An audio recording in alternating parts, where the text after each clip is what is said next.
Hi అండి, అందరూ బాగున్నారా? Welcome to my channel. ఈరోజు నా జీవితంలో ఉన్న ఒక మధురమైన రోజుని, నేను ఎంతో అదృష్టవంతురాలిగా పొంగిపోయిన ఒక రోజునైతే మీతో షేర్ చేసుకుంటున్నాను. అదేంటంటే, కళ్యాణ దంపతులుగా అనుకోని విధంగా అదృష్టవశాత్తు అందిన అవకాశంలా శ్రీ ఆంజనేయ స్వామి సువర్చలాదేవి కళ్యాణం మా చేతుల మీదుగా జరిపించి మురిసిపోయిన రోజు. ప్రతిసారి ఆ ఆలయ ధర్మకర్త, వారి సతీమణి లేదా పరిసర ప్రాంతంలో ఉండే దంపతుల చేత అయితే ఈ కళ్యాణం జరిపించేవారు. కానీ ఈసారి ఎవరికి కుదరలేదు. సో ఆ విధంగా మాకు ఈ అవకాశం అయితే వచ్చింది.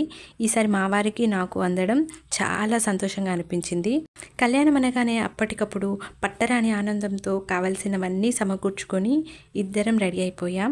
అనుకోకుండా, ప్లాన్ చేసుకోకుండా వచ్చిన అవకాశం కాబట్టి చాలా చాలా ధన్యవాదాలు చెప్పుకున్నాం మనసులో స్వామివారికి అమ్మవారికి మా చేతుల మీదుగా మంగళ స్నానం, అలంకరణ, కళ్యాణం, హోమం అలా అన్నీ ఎంతో సంబరంగా జరిగిపోయాయి.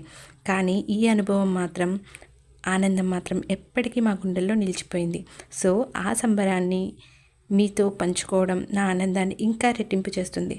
మీకు ఈ వీడియో ఎలా అనిపించిందో అయితే కమెంట్ చేయండి. అలాగే నా ఛానల్ని సబ్స్క్రైబ్ చేసుకొని నాకు సపోర్ట్ చేయండి. Thank you.